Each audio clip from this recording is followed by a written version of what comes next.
before we get to the meds proper, just really want to hammer down on this quote from a qualitative study on how people experience taking antipsychotic medications by Reed and Sasia. There you go.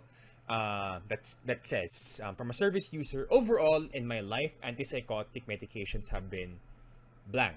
It's supposed to be fill in the blanks. That's that study, and the phrase they used is unnecessary evil, in a sense that yes, they work. They work, but at the same time, once you understand the pharmacology of these drugs, they're quite a bit of a handful. So it's very important that we get the basics of the pharmacology down. So it's not. I really don't want this to become. I have to memorize that drug A is this side effect. It's gonna be less difficult if you at least memorize the foundationals, because then when you get the foundations pat and done, connecting them to the higher level clinical concepts becomes a bit smoother, actually. So, and when you start talking about applications, interactions, because the pharmacology is really complex. But once again, you master the pharmacology, you can make those connections a bit easier, right? And of course, the other goal is that you don't end up like, the pharmacist helping out Starboy here, who, well, of course, it's a fictional medication, but, you just substitute that with the nearest sounding medication, and, well, don't want you to end up like that.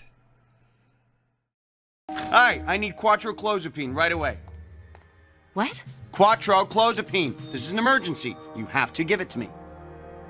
Okay, I don't know what that is. I don't know what you're supposed to be, but you need to calm down. It's the most common mental stabilizer in the galaxy. Come on, my last dose is wearing off, and you know how fast that stuff... Now, when we talk about the naming conventions, because again, things are going to be very complex, I want us to be on the same page. Are we going to be... There are so many terms. We have, first gen, second gen. We have typical, atypical. To rotate my body again. Which of these two is the quote-unquote better one to use? Well, both have their pros and cons. I have more issues, though, with typical versus atypical. Why? Because traditionally, the terminology has been implied that, to mean that typical as antipsychotics have a lot of extrapyramidal side effects, EPS, and hyperprolactinemia, while atypicals or atypicals, however you pronounce it, they have less of that or none of that. They have none of that. That's the false implication. But in truth, atypicals, so-called atypicals, have varying levels, actually, of incidence of EPS and hyperprolactinemia, actually. It's not nawala. It's not that it's absent, but it's still there. It's still there. So I don't want to give that false impression, so I will refrain from using it. But when you study, you will come across these two. But just remember again that it's not that atypicals or atypicals don't have that risk. They do in lesser amounts. Some more than others, actually. Some perhaps even comparable to first gen, right? Possibly. So just again, be conscious about that. And then, what about this? First gen, second gen? Well, it does not have those erroneous connotations, yes, but it doesn't really give you any more information than chronological. So first gen were the earlier ones, second gen were the later ones, and there are even some exceptions, like clozapine was introduced like in the 1950s-ish. So is that now first gen? Technically classify it as second gen. So yeah, things like that. So personally, I go for the more neutral first gen and second gen rather than typical atypical. But anyway, as long as you're aware of the clinical properties. The more accurate terminology that a group of pharmacologists are trying to go for is what we call neuroscience-based nomenclature, or NBN, wherein it's like instead of calling losartan, enalapril as antihypertensives, based on indication, which is again, it's very limited, or based on something like typical, atypical, which has false connotations, we go by something more consistent, being the main mechanism. That's why this playlist is focused on that terminology, particularly D2 receptor antagonists for the first gen, because that's their main mechanism of action for efficacy. And then for second gen, D2 5-HT, so dopamine serotonin receptor antagonist, that's for second gen.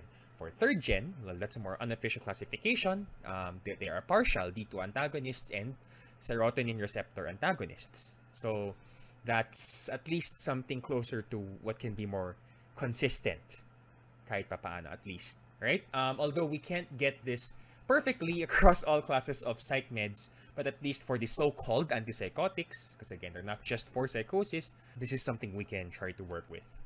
Now, for the studying this on your own, it's going to be very difficult, and trying to teach this is very difficult also if you try to teach everything, you try to study everything. Because in the Philippines, you only have half of everything. And, a lot of these will never be coming to the Philippine market.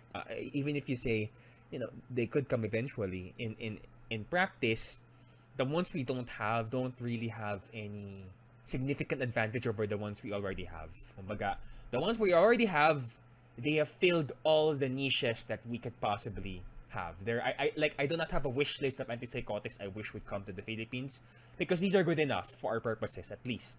Okay? So you're gonna save yourself a lot of hurt, a lot of pain, a lot of stress if you just ignore the ones we don't have in the Philippines. I'm also talking to the educators, because I know students, if it's in the exam, there's no choice. Even though it's useless trivia, it's in the exam, we have no choice. So I'm also talking to the educators. Please focus on the ones we have in the Philippines. Yeah, perhaps future board of pharmacy members, please. Yeah, right. So anyway, yeah, if you look at this, and again compare it to like all the ones we have, I'll try. I think I should have an intro video on that up. It's just so much easier to just work with this, right? So again, following the legend here, the ones that are in highlight and bold are the ones in a Medicine Access Program for Mental Health, which is a DOH free meds program that is for primary and secondary care purposes. And then the ones in bold, so like, aripiprazole, paliperidone, those are in the PNF 8th edition, the Philippine National Formulary, but they are not in the access program. And then the ones without any bold or highlighted font formats, those are just, we have them in the Philippines. They are FDA registered, they're on the market, but they are the least priority, because, we're going to prioritize the ones that are being procured by DOH, of course, right? So we're going to focus on those, at least. Now, there are some add-ons. When we talk about, schizophrenia, there are some other drugs we use, like benzos, short-term for catatonia or acute agitation. Again, short-term, emphasis on short-term. And perhaps for negative symptoms, we may use antidepressants, perhaps. But generally, the mainstay still for schizophrenia is the so-called antipsychotics, the dopamine receptor and serotonin receptor antagonist. That's why these two topics are easy to talk about in one sitting, because when you say schizophrenia, it's antipsychotics. It's easier to lump them together. So-called antipsychotics. So again, we won't talk about these anymore. If you're interested in, what's coming or what might eventually make it to our local market, you can look those up, but not a concern now, okay? One misconception I wasn't able to place in my infographic, which might pop up, you might see this in some anti-psychiatry post perhaps, is that, hey, why are we using antipsychotics? They can shrink the brain. And earlier observational studies have demonstrated these associations. So again, associations, correlations. Correlation is not causation. These studies were not able to control for the fact that what if schizophrenia, the disease process itself, may be what is causing the decrease in brain volume, or perhaps other confounders. Did you know that being dehydrated can shrink your brain? Because, hey, our brain is apparently, a huge percentage of it is apparently water. So, confounders like that. How do you control for all of that? But a very recent triple-blind randomized controlled trial was able to show that not only were antipsychotics not linked to the decrease in brain volume. Not only were they able to counter the earlier findings, and this is a randomized controlled trial, But also, they were able to demonstrate that within the first 3 months of a first episode psychosis, so FEP stands for first episode psychosis, your very first episode of the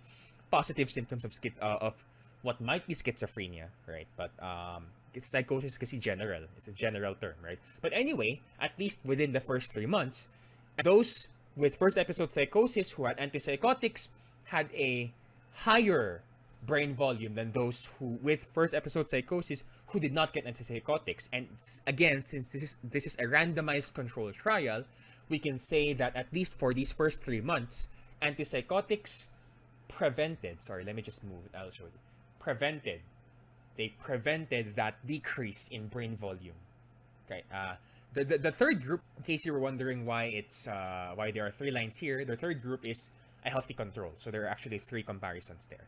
But anyway, at least this is very, very promising evidence that antipsychotics are not what is causing the brain volume loss in schizophrenia.